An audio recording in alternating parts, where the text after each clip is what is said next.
8ই March আন্তর্জাতিক নারী দিবস। এই বিশেষ দিন উদযাপনে পথে নামে তৃণমূল মহিলা কংগ্রেস। মুখ্যমন্ত্রী মমতা ব্যানার্জির মুখকে সামনে রেখে বিড়লা প্ল্যানেটোরিয়াম থেকে শুরু হয় মিছিল। মিছিলে হাঁটেন তৃণমূলের মহিলা ব্রিগেড।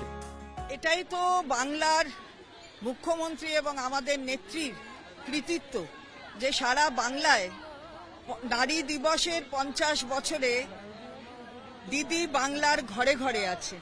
এটা নিয়েই আজকে আমাদের মুখ্য স্লোগান নিয়ে আমরা এগিয়ে যাব। মমতা বন্দ্যোপাধ্যায় বা তার সরকার, তার দল যে নারীদের যে বিকাশ, যে উন্নতি সাধন, যে উন্নয়ন, যে উইমেন এম্পাওয়ারমেন্ট, সেটা একদিকে যেরকম সরকার প্রশাসন থেকে তুমি দিল্লি বলো বা তুমি রাজ্য বলো, অন্যদিকে সাংগঠনিক ক্ষেত্র, এই দুটো দিককেই কিন্তু ব্যালেন্স করা হয়েছে মমতা বন্দ্যোপাধ্যায়। বিড়লা প্ল্যানেটোরিয়াম থেকে শুরু হওয়া মিছিলে নেতৃত্ব দেন মন্ত্রী চন্দ্রিমা ভট্টাচার্য। মিছিলে হাঁটেন মন্ত্রী শশী পাঁজা, বীরবাহা হাঁসদা, সাংসদ মালা রায়, দোলা সেন, জুন মালিয়া, মিতালি বাগ, বিধাননগরের মেয়র কৃষ্ণা চক্রবর্তী সহ তৃণমূলের মহিলা বাহিনী। মন্ত্রী শশী পাঁজার দাবি, নারীদের ক্ষমতায়নই রাজ্য সরকারের মূল লক্ষ্য। তৃণমূলের সংসদীয় রাজনীতিতে মহিলারা বরাবরই থাকেন একদম সামনের সারিতে। রণজয় মুখোপাধ্যায়ের রিপোর্ট, NKTV বাংলা।